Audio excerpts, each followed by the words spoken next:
그러니까 하나님이 선민이를 시험해서 과연 하나님이 원하시는 성품이 있는지 없는지를 확인하기를 너무나 바라신다는 거예요. 합니다. 아빠도 그렇고. 왜 이렇게 하나님은 그게 궁금하실까요? 다 아시는데. 네. 그게 그만큼 하나님께는 중요한 문제이고 또 우리 자신에게도 사실은 중요한 문제라는 거죠. 이거 한번 읽어볼게요. 아비의 생명과 아이의 생명이 서로 결탁되었거늘 이거는 이제 무슨 말이냐면 유다가 이제 그 요셉 앞에서 형제를 대표해서 이제 요셉에게 탄원하는 장면이에요. 그러니까 이때 이제 요 전에 있었던 사건이 뭐였냐면 요셉이 은잔을 몰래 베냐민의 자루 속에 넣어뒀잖아요. 그리고 이제 마음 놓고 집에 가던 형들이 이제 뭣도 모르고 다시 이제 끌려가는 거죠. 그래서 이제 그 은잔을 가지고 있었던 자루의 주인인 베냐민만 여기 남아라 이렇게 그 상황이 되었을 때 이제 그것을 막기 위해서 유다가 나서는 장면이에요. 이제 내가 주의 종 우리 아비에게 돌아갈 때에 아이가 우리와 함께하지 아니하면 아비가 아이의 없음을 보고 죽으리니 이같이 되면 종들이 주의 종 우리 아비의 흰 머리로 슬피 음부로 내려가게 함이니이다. 이제 베냐민이 우리와 같이 못 가면 누가 큰일 나요? 아버지가 큰일 나서 안 됩니다. 청컨대 주의 종으로 아이를 대신하여 있어서 주의 종이 되게 하시고 아이는 형제와 함께 도로 몰려보내소서. 유다가 좀 이제 변했나요? 예전과? 많이 변했죠. 요셉을 구덩이에 던져 넣을 때는 유다도 막 주도해가지고 했거든요. 많이 변했어요. 주의 종으로 아이를 대신하여 예수님의 십자가 정신입니다. 죄인을 구원하기 위해 자기의 생명을 희생하는 그 정신. 이제 그 정신의 어떤 희미한 빗줄기가 이제 유다의 말을 통해서 드러나는 거잖아요. 요셉도 이 모습을 보면서 얼마나 마음속에 감동이 되었을까, 기뻤을까. 그리고 제 생각에는 하나님께서도 그 유다의 말 그리고 그 말을 하고 있는 유다의 마음을 이렇게 헤아려 보시면서 얼마나 기쁘셨을까. 그렇죠? 하나님께서는 우리도 그러기를 바라시는 거죠. 우리 삶에서 이전에는 나를 위해서 사는 그리고 내 일에 바빠가지고 다른 사람은 신경 쓰지 못하는 삶을 살다가 하나님께서 시험을 하시고 또 내 자신이 얼마나 잘못 살아왔는가를 깨닫고 또 내가 얼마나 무능력한지를 깨닫고 그래서 하나님을 신뢰하기 시작하고 그래서 결국 그렇게 서서히 자라나서 이제 하나님 자신과 같은 품성이 서서히 드러나게 될 때 그럴 때 그걸 바라보는 우리의 가족들과 하나님은 얼마나 기쁘실까 그런 생각을 좀 해봅니다.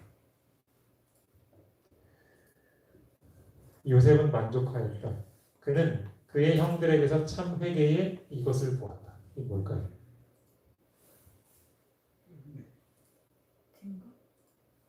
네, 말씀하신 것 같아요. 열매. 회개의 열매. 식물은 열매를 맺는 일은 자연스러운 일이에요. 건강한 식물이라면, 적당한 조건이라면 너무나 당연한 거죠, 그렇죠? 그러니까 우리가 돌이켰다면, 내가 잘못을 깨닫고 뉘우쳤다면, 그리고 내가 하나님을 신뢰하고 그분께 순종하기 시작했다면, 우리에게 열매가 나타나는 건 당연한 일이죠. 당연한 일이에요. 유다에게서 그 열매가 맺혔어요. 그리고 요셉은 만족했죠. 예수님께서 그 비유로 하신 것들 중에 그 비유가 있잖아요. 오랫동안 걸음을 주고 내가 이 나무를 길러서 하나님 아버지께서 이제 그 나무의 열매를 바라시는 열매가 안 맺히니까 뽑아버린다고 하니까 좀만 더 시간을 남아 그 얘기 성경에 나오잖아요. 그렇죠? 열매. 그 열매 회개의 열매를 요셉은 보았습니다. 하나님께서도 우리에게서 그것을 보기를 바라실 거예요. 그렇죠? 우리에게서도 유다와 같은 그런 성품. 그러니까 우리가 진짜 내가 회개한 게 맞을까라는 생각이 든다면 그 열매를 확인하면 되죠. 그러니까 우리도 유다 같은 그런 열매, 하나님스러운 성품, 나를 희생하고 하면서까지도 다른 사람을 살리려는 정신이 있을까? 그런 정신. 그들이 질투하여 죽이려고 하다가 마침내 종으로 팔아넘긴 형제 요셉이 애굽의 통치자가 되다니, 이제 요셉이라는 걸 알게 되었던 장면입니다. 형들이. 그들이 그를 학대했던 모든 일이 기억에 되살아났다. 그들은 어떻게 요셉의 이것을 멸시하고, 뭘까요? 아까 나왔던 말이에요. 꿈. 요셉의 꿈을 멸시하고 그 성취를 방해하려고 노력하여 왔던가를 회상하였다. 그러나 그들은 그 꿈을 성취시키도록 저들의 맡은 역할을 했던 것이다. 그러니까 형제들이 했던 행동은 요셉의 꿈을 멸시한 거였어요. 그리고 그 꿈이 이루어지는 것을 방해하는 것 같았죠. 근데 아까 말씀드린 것처럼 요셉의 꿈은 요셉만의 꿈이 아니에요. 하나님의 계획이기도 해요. 그러니까 요셉의 형들은 자기들도 모르는 사이에 누구를 대적한 거냐면 하나님의 계획이 이루어지는 걸 방해하는 거였어요. 그런데 그럼에도 불구하고 오히려 그 꿈이 이루어진 것을 자신들이 알게 됐잖아요. 이제 동생 앞에 저라는 거. 아, 그 꿈이 이렇게 이루어졌구나 라는 생각을 하면서 하나님은 얼마나 대단하신가 그런 생각을 했겠죠. 그렇죠? 우리가 때로는 하나님께서 과연 내 삶을 이끌고 계신 게 맞나? 우리 가족을 이끌고 있는 게 맞나? 우리 교회를 지금 운영하고 계신 게 맞나? 지금 우리나라는 정말 하나님의 손에서 벗어난 건가? 붙들린 건가? 좀 헷갈리는 듯한 상황. 그런 생각이 들 때가 있죠. 근데 하나님은 여전히 우리가 생각지 못한 방법으로 자신의 계획을 이뤄가신다는 거예요.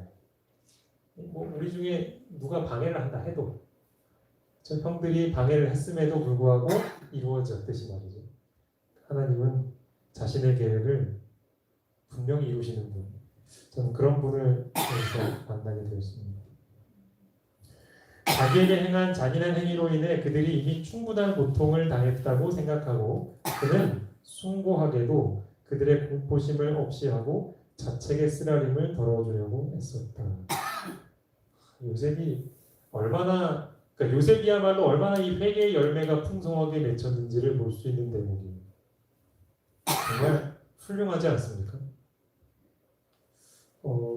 보통 사람이라면, 그냥 보통 사람이라면 자기에게 했던 그 나쁜 일들을 기억하고 그것을 생각하면 이제 화가 나고 원수로 갚고 싶고, 근데 그것을 그냥 참는 것만 해도 사람들은 야 대단하다 너 대단하다 그럴 텐데 요셉은 지금 어떤 단계냐면 그거는 이미 그냥 마음속에서 정리된 지 오래예요. 네. 그리고 오히려 자기에게 악행을 저지른 형들의 마음을 생각하는 거예요. 이미 충분한 고통을 당했어. 그렇기 때문에 어떻게 해서든 그 고통을 덜어주기 위해서 노력을 하는 게 요셉이었어요. 우리도 좀 이런 단계로 가면 어떨까요? 그랬으면 좋지. 그렇죠. 나를 잡아 죽이려 하고 또 팔아넘긴 그 사람들까지라도 오히려 그 사람들의 고통을 헤아리고 또 그 사람들의 연약함을 이해하고 그냥 내 마음속에서 정되는 것뿐만 아니라 그러니까 더 높은 단계죠. 마치 예수님께서 십자가를 지고 가시면서도 자기 옆에서 예수님을 보면서 눈물 흘리는 여인들을 보면서 뭐라고 하셨는지 혹시 기억나시나요? 나를 위해서 울지 말고 누굴 위해 울라고요? 너희 자식들을 위해서 하셨던 그 아픔을 헤아리는 자기를 이제 유죄로 선고하는 어쩔 수 없이 떠밀려서 유죄로 선고하는 빌라도를 향해서도 오히려 그의 죄를 이렇게 잘못을 두둔하셨던 모습처럼 그렇죠. 그 죄인을 불쌍히 여기고 연약히 여길 수 있는 그 마음 이것은 정말 상급 중에서도 최상급 단계라니까. 네, 우리에게서도 좀 이런 성품이 나타난다면 하나님께서 영광 받으시지 않을까 그런 생각을 합니다. 다음 문제입니다. 그들은 이제 여러 해 동안 아버지의 생애와 그들의 생애를 비참하게 만들었던 저들의 기만과 잔인한 행위를 아버지께 고백하였다. 그러니까 이제 형들은 옛날 얘기 안 할 수가 없어요. 전에 덮어놨잖아요. 이거. 아, 혹시 짐승이 혹시 우리 동생을 하면서 이렇게 피 묻은 옷을 갖다 대면서 거짓말했잖아요. 근데 이제 버젓이 동생이 살아 있으니 그 얘기를 하려면은 이제 고백을 해야 되잖아요. 그 장면이. 야곱은 그들이 그처럼 큰 죄를 지었으리라고는 생각해 본 적이 없었으나 모든 것이 유익하게 된 것을 보고 잘못을 저지른 그의 아들들을 이것하고 이것하였다. 두 가지를 했어요. 아들들이. 네, 용서. 그 다음에 뭐 했을까요? 위로 축복하였다. 맞아요. 용서 축복. 우리가 사실 용서하는 것도 힘들긴 하지만 뭐 어느 정도 이해는 되는데 용서하고 축복을 했다. 수십 년 동안 나 자신을 속인 그것도 가장 사랑하는 아들이 죽었다고 속인 그 아들들을 용서해줄 뿐만 아니라 축복을 해줬대요. 대단한 일 아닌가요? 여러분 입장을 바꿔서 생각해 보세요. 여러분의 자녀가 이런 일을 했는데도 그것을 알게 되었을 때 뭔가 그 질책하거나 어떤 정죄하는 말을 한마디도 하지 않고 그 대신에 용서할 뿐만 아니라 축복의 말을 해준다는 거. 이 굉장히 정말 어려운 일이잖아요. 어려운 일. 네. 그러니까 아까 유다도 그랬죠. 요셉도 그랬고, 그러니까 야곱도 마찬가지로 아주 그 쓰라린 풍파의 시절을 겪어오면서 그의 삶에 정말로 아름다운 열매가 맺히게 된 거예요. 이 모습도 그런 모습을 보여주잖아요. 자기를 속인, 자기의 마음을 쓰라리게 했던 아들들에게 축복을 해준다. 그렇죠? 나를 축복해주는 사람에게 축복해주는 거야 너무 쉽죠. 그렇죠? 나에게 잘못한 사람을 용서해주는 것은 그것보다 좀 어렵죠. 근데 나에게 그렇게 큰 상처를 준 자녀들을 축복해준다는 거, 저는 이 부분이 굉장히 충격이더라고요. 그러니까 우리가 믿는 복음이라는 게 이런 것 같아요. 복음의 능력이라는 거. 그러니까 적당히 사람들이 볼 때에 선한 사람, 착한 사람으로 우리를 변화시키려고 하셨다면 그게 예수님의 목표였다면 예수님이 그렇게 십자가에서 고생을 하지 않으셨을 거예요. 우리에게 어마어마한 선물을 좀 주셔야 그러니까 이 정도 변화된다는 선물을 주셔야 예수님이 죽으실만 하잖아요. 그 정도 고생하실만 하지 않나요? 저는 그래서 뭔가 예수님께서 우리에게 주신 십자가의 희생, 구원이라는 거, 복음이라는 게 우리가 생각하는 것보다 훨씬 더 강력하다는 거. 사람을 이렇게까지도 바꾸어 놓을 수 있다는 거. 그걸 생각하면서 참 얼마나 마음에 감동이 있는지. 여기 계신 우리 모두가 그런 사람이 되기를 바랍니다. 그리하여 요셉은 형제를 권고하여 왕이 물을 때에 그들의 직업을 솔직히 말하도록 하였다. 이제 야곱과 그 모든 가족들이 이제 애굽에 도착을 한 이후의 이야기입니다. 이제 왕 앞에 형들 중에 5을 뽑아서 이제 아버지와 함께 이제 바로 왕을 대면하는 그 장면입니다. 야곱의 아들들은 이 권고를 따르고 또한 그들이 이 땅에 얼마 동안 체류하기 위하여 온 것이지 이곳에 영주하려고 온 것이 아님을 주의 깊게 말하여 원할 때에 맞습니다. 떠날 권리를 보유하였다. 떠날 권리. 그러니까 온지 얼마나 됐다고요? 왕에게 우리가 떠날 것을 확실히 해둔다는 거. 참 애굽 사람들의 입장에서는 되게 이해하기 어려울 것 같아요. 그들이 살던 땅보다 훨씬 더 좋은 땅인데 그냥 오히려 왕에게 그 좋은 땅에 우리가 평생 동안 대대로 눌러 살게 해주십시오라고 부탁을 하는 게 오히려 정상일 것 같은데 이제 떠날 권리를 보유하게 하였다 그러잖아요. 왜 그랬을까요? 자기네는 네, 약속의 땅 가나안이 있으니까. 맞아요. 하나님의 약속 때문이죠. 하나님의 약속. 그러니까 하나님께서는 분명히 그들에게 아브라함 때부터 내려주신 약속이 있잖아요. 내가 이 땅을 너와 내 자손에게 줄 것이라는 그 약속. 그 약속이 이렇게 새로운 거주지를 정하는 그 순간에서도 그 우선순위가 밀리지 않았던 거예요. 그러니까 그들이 왔던 그 애국, 비옥하고 농사짓기 좋고 살기 좋은 먹을 거 많은 그런 환경 속에서도 그들은 여전히 잊지 않았던 건 뭐냐면 하나님의 약속. 우리는 여기 영원히 살자. 돌아갈 거야. 그 생각을 하고 있단 말이죠. 우리는 어떨까? 하나님께서 구원받은 백성들에게 약속하신 땅 있잖아요. 우리는 그 하늘이라고 부르잖아요. 그리고 그 하늘이 이제 집으로 또 내려올 거라는 것도 있잖아요.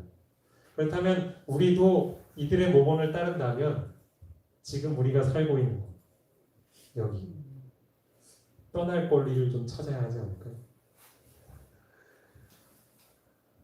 아니면 우리는 혹시 이곳에서 영영이 눌러붙고 싶은 어떤 그런 욕망이 있지 않나요? 편안하게 우리 마음을 좀 들여다보면 좋을 것 같아요. 이 기간은 전에 살아온 세월과 뚜렷한 대조를 이루는 행복스러운 세월이었다. 그쵸? 야곱이 얼마나 험한 세월을 살았습니까? 그죠? 근데 이때는 매우 행복했대요. 그는 아들들에게서 참 회개의 증거를 보았다. 뭐 때문에 행복했는지를 한번 유심히 보시기 바랍니다. 일단 아들들이 회개를 했다는 것 자체가 야곱에게 기쁨을 줬대요. 그는 그의 가족이 큰 민족으로 발전하기에 필요한 모든 조건에 둘러싸인 것을 보았다. 그리고 그는 믿음으로 저희가 장차 가나안에 들어가 나라를 세우게 되리라는 확실한 이것을 굳게 붙잡았다. 뭘까요?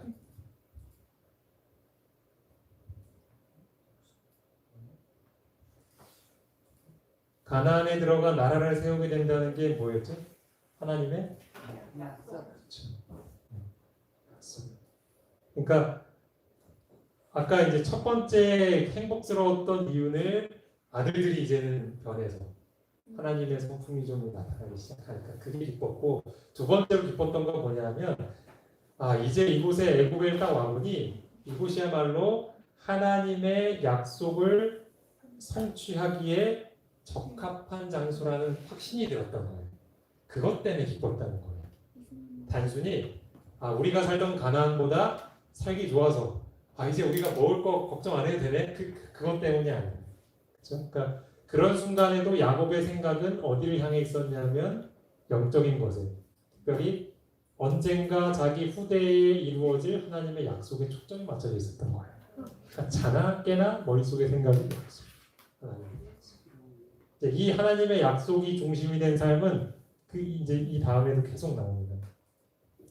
여전히 가나안을 소유하게 되리라는 하나님의 약속을 굳게 붙잡고, 그는 애굽에 장사하지 않기를 맹세하고 내가 조상들과 함께 눕거든 너는 나를 애굽에서 메어다가 선영에 장사하라고 말하였다.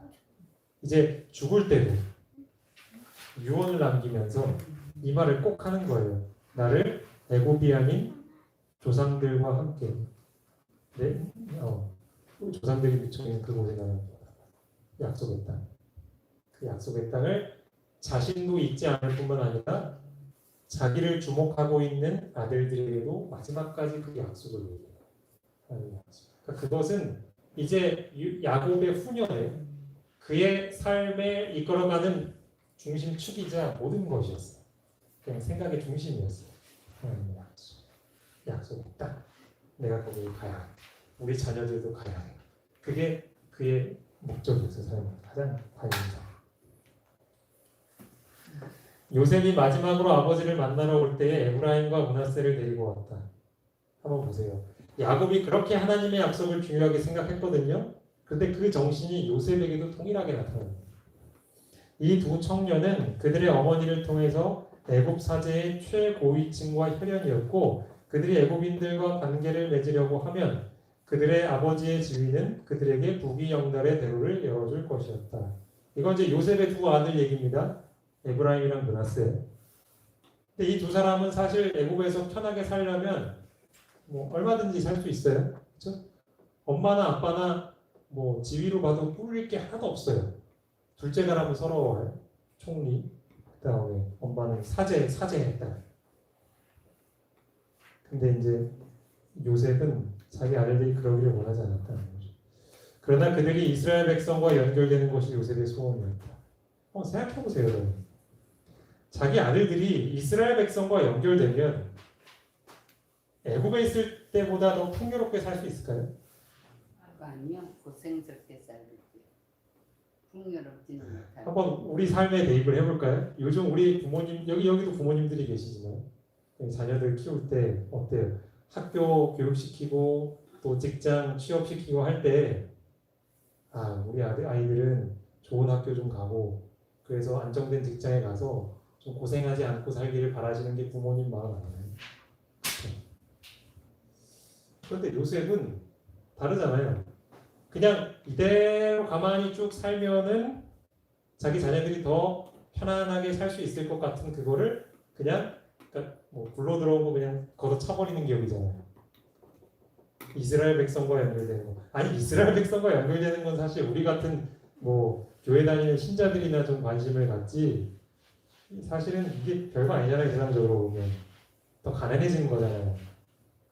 근데 그게 요셉의 소원이었대요. 그는 아들들을 위하여 애굽의 궁정이 제공하는 모든 영예를 포기하고 하나님의 계시가 위탁된 천대받는 양치는 족속 중에 자리를 차지함으로 하나님의 언약에 대한 자기의 신앙을 나타내었다. 예를 들어서 내가 아주 실력 있는 우리나라의 의사예요. 우리 아들 내가 최고의 의사로 교육시켜야지. 아들 뭐 그렇게 할 수 있죠 충분히. 재력도 되죠. 인맥도 되죠. 자기 아는 뭐 교수에게 딱 해가지고 좋은 대학에 붙여가지고 좋은 병원에 취직시키고 성공하게 할 수 있잖아요. 근데 지금 내가 아버지가 의사인데 그 아이가 가난해지는 자리를 알선해주고 있는 거예요. 그것과 같은 거예요 지금 요셉이 하는 일이. 그렇죠? 근데 그게 다 뭐 때문이라고요? 하나님의 언약 때문이라고요. 그러니까 우리가 여기서 생각해봐야 될 게 그런 거죠. 하나님의 언약을 따른다는 게 뭘까요? 하나님의 약속을 믿는다는 게 뭘까? 여러 가지 면 설명할 수 있지만 이것은 하나 분명해요. 하나님의 약속을 따른다는 건 결코 이 세상에서 편안하고 부유하게 산다는 걸 약속하는 건 아니에요. 오히려 반대의 경우가 많아요. 그러니까 우리가 자녀들에게 특별히 이제 부모가 자녀로서 자녀들에게 이 신앙을 물려준다라고 하는 것은요. 이 부분에 대해서 깊이 고민한 후에 해야 될 것 같아요. 이 두 가지를 다 하려고 하는 게 그런 풍조가 좀 있는 것 같아요. 가만히 보면 우리 교회 안에서도 정말 신앙을 굳게 붙잡고 싶으면서도 내 아이는 잘 되기를 바라는. 그래서 도시에 있는 부모님들은 아이들을 안식일 오후에 학원 보내는 것을 그냥 당연하게 여기는 이런 일들이 그냥 비일비재하거든요. 예, 그렇죠. 둘 중에 하나를 선택해야죠. 요셉은 그랬대요. 하나님의 약속 때문에 한쪽을 포기한 겁니다. 그들이 가까이 나왔을 때 야곱은 그들을 안고 입을 맞추고 축복하기 위하여 그의 손을 엄숙히 그들의 머리 위에 얹고 기도하였다. 이제는 자기를 의지하는 정신도 인간의 능력이나 교활한 꾀를 의지하는 마음도 없었다. 이제 야곱이 자신의 아들들에게 축복하는 장면입니다. 하나님만이 그의 보존자이셨고 후원자이셨다. 과거의 불행한 세월에 대한 불평도 없었다. 그러한 시련과 슬픔들은 이제 더 이상 그를 해하는 것들로 간주되지 않았다. 그의 인생의 순례 행로 내내 그와 함께 계셨던 하나님의 이것과 자애만이 기억에 떠올랐다. 뭘까요? 네. 계속해서 반복해서 나오더라고요. 하나님의. 그러니까 지나간 삶을 되돌아봐도 사실은 누구보다도 그러니까 이런 거죠. 우리가 교회에 이제 간증을 부탁받으면 지나온 세월 얼마나 고생했는지 그런 얘기들 하시잖아요, 보통. 야곱이 이제 교회에서 간증을 한다. 그러면 누구보다도 할 말이 많을 거 아니겠죠. 근데 그런 일들 중에 어느 것 하나도 그것 때문에 불평하거나 원망하는 마음이 하나도 없었다는 거예요. 그의 삶을 마칠 때 되더라고요. 하나님만이 자신의 힘이시고 능력이시라는 사실을 정말로 믿었어요. 전 진짜로 믿었어요. 진짜로. 그러니까 은혜만이 떠올랐다고 하겠죠, 그렇지? 야곱의 만년은 수고하고 피곤한 한낮이 지나간 후에 오는 저녁의 평온함과 안정함 같은 것이었다. 여러분 이 글을 읽으시면서 제가 뭐 따로 설명을 드리진 않지만 내 인생의 마지막에도 이런 삶이었으면 좋겠다라는 생각을 가지고 이 말씀을 보였으면 좋겠어요. 그의 인생 행로에 구름이 어둡게 모여들었으나 그의 생애의 황혼은 맑았고 하늘의 광휘가 그의 최후의 시간을 비추었다. 성경은 어두워갈 때에 빛이 있으리로다. 완전한 사람을 살피고 정직한 자를 볼지어다. 화평한 자의 결국은 평안이로다. 라고 말한다. 우리의 지나온 삶이 얼마나 험악하고 괴로웠든지 관계없이 나의 마지막에 하나님 때문에 평안하다. 이렇게 자신 있게 고백할 수 있는 그런 우리 모두가 되기를 바랍니다. 야곱은 범죄했었으며 많은 괴로움을 당했었다. 그것은 얼마나 길고도 어두운 악의 목록이었던가. 그는 최초의 실패의 결과를 여러 번 거두었다. 그는 자신이 범한 죄를 그의 아들들이 거듭거듭 범하는 것을 보았다. 얼마나 괴로웠을까요? 저 같은 사람도 저희 자녀들이 저의 결정이 나타날 때마다 되게 힘든데 날 닮아서 저런가 하는데 야곱은 그걸 너무나도 많이 봤잖아요. 징벌은 쓰라린 것이었으나 그 목적은 달성되었다. 징계는 고통스러운 것이었지만 의의 평강은 이것을 맺었다. 열매. 하나님은 열매를 바라시고 열매를 참 좋아하셔요. 그렇죠? 그러니까 하나님은 우리가 이 땅을 살아가면서 한 번도 나쁜 일을 안 하기를 바라지 않으셔요. 그것보다도 우리에게 원하시는 건 뭐냐면 우리에게 열매를 맺히기를 바라시는 것 같아요. 비록 그 중간의 과정의 삶이 계속해서 넘어지는 것의 반복이라 해도 그래서 그것 때문에 때로는 하나님의 마음이 너무나 속상하고 실망이 되어도 결국 그 사람에게서 하나님의 성품과 같은 흔적들이 하나하나 나타나고 열매가 맺힌다면 그걸로 만족하는 거예요. 저희 부모님은 어릴 때 저한테 그런 얘기를 자주 하셨는데 무슨 얘기 하시냐면 엄마 아빠는 바라는 게 없다. 건강하게만 자라다고 그런 얘기 많이 하셨거든요. 마찬가지로 만약에 하나님께서 우리에게 그런 말씀을 하신다면 아마 이걸 짓지 않으실까? 무게야, 나는 너에게 많은 걸 바라지 않는다. 네가 나와 함께 살 수 있을 만한 열매를 맺었으면 좋겠다. 그걸 기대하시지 않으실까? 그리고 그 열매를 맺을 때 가장 기뻐하지 않으실까 하는 생각이. 이제 이 장면은 성경에 이 야곱을 포함해서 야곱의 아들들의 어떤 결정들이 많이 기록이 되어 있는데 그것이 가지고 있는 의미가 무엇일까? 그 대목입니다. 만일 그들이 과오를 저지르지 않은 사람으로 묘사되었더라면 죄된 본성을 가진 우리는 우리 자신의 과오와 실패를 보고 절망에 빠졌을 것이다. 그러나 다른 사람들이 우리가 당한 바와 같은 낙담과 싸운 것과 그들이 우리처럼 유혹에 빠졌었으나 다시 마음을 가다듬고 하나님의 이것으로 유혹을 이긴 것을 보므로 우리는 의를 위하여 싸울 용기를 얻는다. 뭘까요? 네.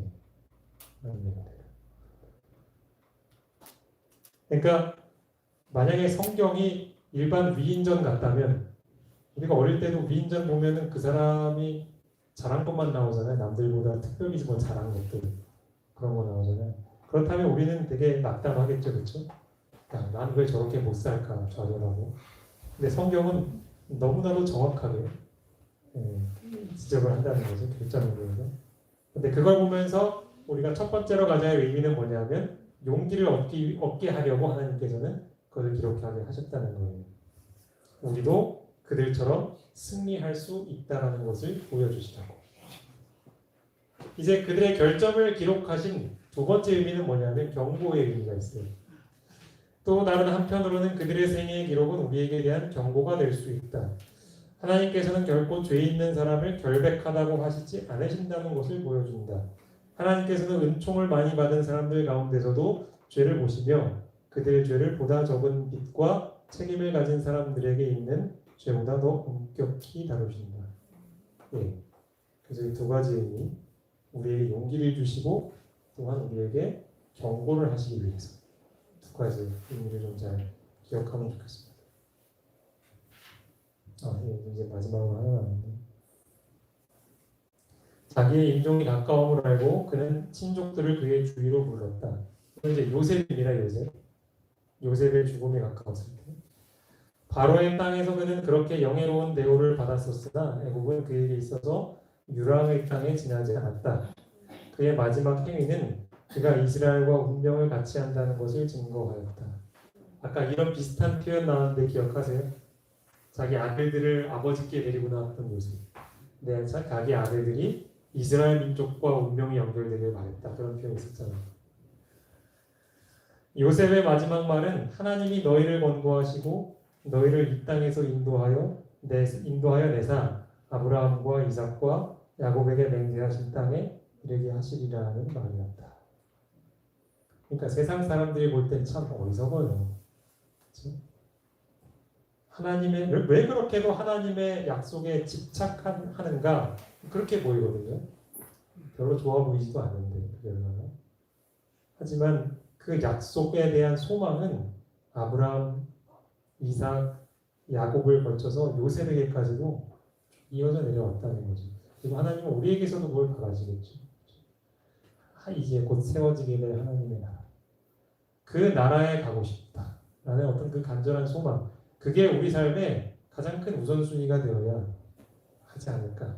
그런 가르침을 오늘 우리에게 주고 있는 것 같습니다. 오늘 여기까지 살펴보고 기도하고 마치겠습니다. 사랑의 아버지 하나님, 야곱과 그의 아들들의 삶을 보며 하나님께서 생각하신 계획들이 어떻게 하나씩 이루어지는가를 봅니다. 하나님의 위대하심을 생각합니다. 어떤 인간도 하나님의 계획을 거스를 수 없을 만큼 주님은 위대하십니다. 그리고 주님께서는 그 변할 것 같지 않았던 야곱과 그 아들들의 성품마저도 변화시킨 능력의 하나님이셨습니다. 주님, 그러한 변화의 열매들이 우리에게도 맺히기를 간절히 원합니다. 또한 우리에게도 하나님의 약속을 굳게 붙잡는 간절한 소망이 회복되기를 원합니다. 혹시 우리가 다른 것들에 너무나 눈이 멀고 관심을 가지고 있지는 않습니까? 우리를 일깨워 주셔서 다시금 우리의 눈을 하늘로 향하게 하여 주시고, 그래서 하나님께서 우리에게 맺기를 원하시는 그 열매들, 갖기를 바라시는 하늘에 대한 소망을 회복할 수 있는 모든 목병교회 교우들이 될 수 있도록 축복하여 주시옵소서. 예수님의 이름으로 기도합니다.